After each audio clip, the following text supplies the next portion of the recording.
بسم اللہ الرحمن الرحیم۔ السلام علیکم اسٹوڈنٹس، آج ہم چیپٹر 3 پرستان کی شہزادی پڑھیں گے۔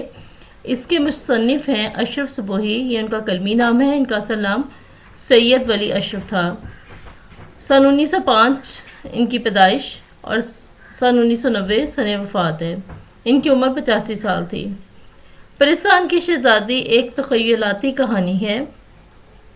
سب سے پہلے مشکل الفاظ کے معنی: مغلانیاں، درزنے، دھاک، روپ، ٹکائی، ٹانکنا، آنکھوں پر بٹھانا، آنکھوں پر بٹھاتے ہیں، یہاں پر آنکھوں پر بٹھانا محاورہ ہے، مطلب بہت عزت دینا۔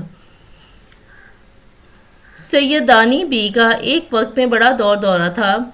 کلے کی اچھی اچھی مغلانیاں ان کے سامنے کان پکڑتی تھیں۔ محلات میں جہاں کوئی نیا جوڑا سلا، کسی نئی وضع کی ٹکائی کا ذکر ہوا اور یہ بلائی گئیں۔ شہر کی بیگمات میں بھی ان کے ہنر کی دھاک تھی۔ سب انہیں آنکھوں پر بٹھاتے تھے۔ آج پالکی چلی آ رہی ہے کہ سرکار نے بلایا ہے، کل ڈولی کھڑی ہوئی ہے کہ نواب سلطان جہاں بیگم نے یاد کیا ہے۔ نہ رات کو فرصت تھی نہ دن کو چین، صبح کہیں مہمان ہیں تو شام کو کہیں، لیکن رہے نام سائیں کا۔ بڑھاپا آیا۔ اب دیکھیں، اس پیراگراف میں یہ بتایا گیا ہے کہ سیدانی بی جو تھیں، ان کا درزن ان کا پیشہ تھا اور بہت اچھی ماہر درزن تھی وہ۔ لوگ ان کو خود سواری بھیج کر کام کے لیے بلاتے تھے۔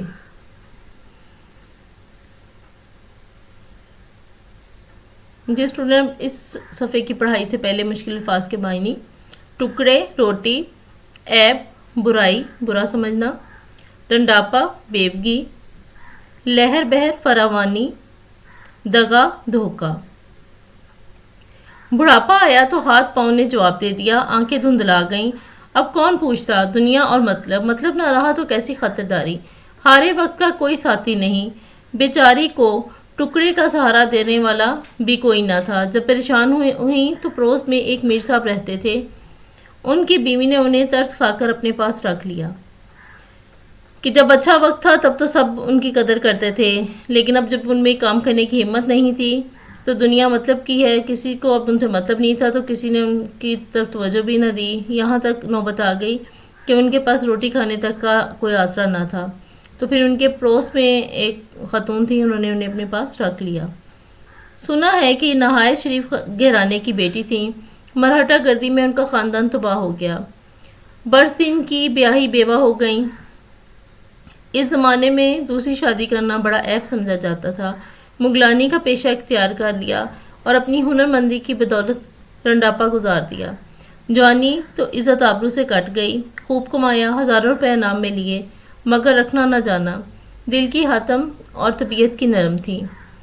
اور پرانے شریفوں میں ایک یہی عیب ہوتا ہے کہ وہ وقت کی قدر نہیں کرتے۔ اب اس پیراگراف میں یہ بتایا گیا ہے کہ انہوں نے بہت جلد چھوٹی عمر میں وہ بیوہ ہو گئی تھیں۔ پھر انہوں نے درزن کا پیشہ اختیار کیا اور بہت ماہر درزن تھی۔ جوانی کا وقت انہوں نے بہت اچھا گزارا، بہت پیسے کمائے، لیکن اپنے بڑھاپے کے لیے کچھ بچا کے نہ رکھا۔ خدا کی بے نیازی کو بھول جاتے ہیں۔ بنے ہوئے زمانے میں بگڑنے کا خیال بھی نہیں آتا، جانتے ہیں کہ یہی لہر بہر رہے گی۔ سیدانی بیوی جوانی بھر اسی غلط فہمی کا شکار رہیں۔ بڑھاپے نے آن دبایا، طاقتیں دگا دے گئیں تو آنکھیں کھلیں اور دوسروں کے سہارے پر زندگی کے اندھیرے دن پورے کرنے پڑے۔ کہ انہوں نے جب بڑھاپا آیا تو وہ اسی پہلے ساری انہوں نے جوانی سے غلط فہمی میں گزاری کہ شاید ایسا ہی وقت رہے گا، ایسے ہی فراوانی رہے گی۔ انہوں نے یہ بھلا دیا کہ صدا عیش دوران دکھاتا نہیں، اور اب بڑھاپے کا جب وقت آیا تو ان کے پاس کچھ بھی نہیں تھا، مشکل حالات آن پڑے۔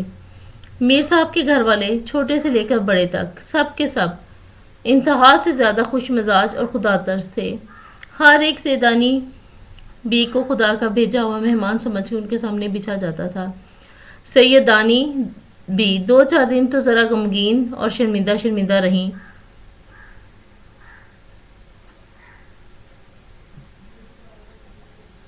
پھر ان کا دل بھی کھل گیا اور وہ اس طرح رہنے لگی جیسے اپنے کنبے میں۔ کنبہ مطلب خاندان، کہ وہ اپنے جیسے خاندان میں خوشی سے رہا جاتا ہے، اس طرح انہوں نے زندگی گزارنی شروع کر دی۔ ہاتھ کانپتے تھے، نگاہ موٹی ہو گئی تھی، سوئی کا ناکہ مشکل سے سوجتا تھا، لیکن ساری عمر محنت کر کے کھایا تھا۔ بیٹا آگے پہلے معنی: کاڑنا، کڑھائی کرنا، گرویدہ مائل ہو گئے، دالان بڑا کمرہ، برآمدہ، لحافوں لحاف کی جمع رضائی کو کہتے ہیں۔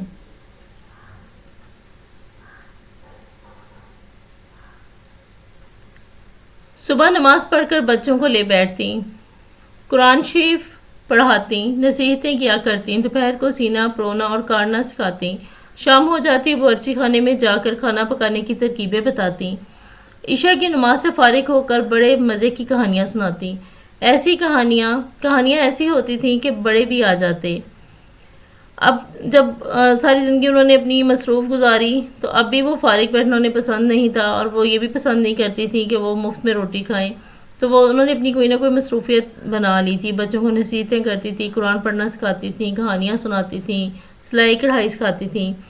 میر صاحب اور ان کی بیوی دونوں خوش تھے کہ سیدانی بی کو بچوں کی تربیت کے لیے خدا نے بھیج دیا ہے۔ ایسی شریف، نماز روزے کی پابند، ہنرمند استادنی صرف روٹیوں پر کہاں میسر آتی ہے۔ بچے ایسے گرویدہ ہوئے کہ دن رات سیدانی بی کے پاس بیٹھے رہتے۔ مشہور تھا کہ سیدانی بی پرستان بھی ہو آئی ہیں۔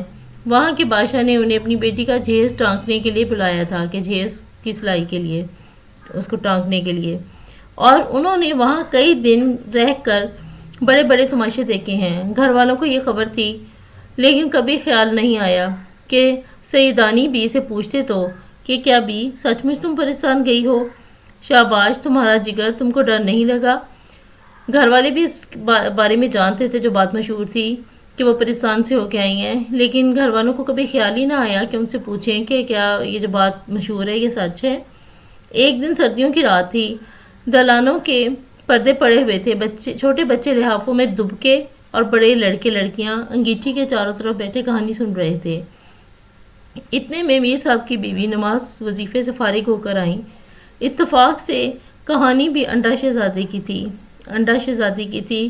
جب یہ ذکر آیا کہ کانڈرے دیو کی جو شہزادی پر نظر پڑی تو سوتی کو پلنگ سمیت اڑا کر لے گیا۔ کہنے لگی،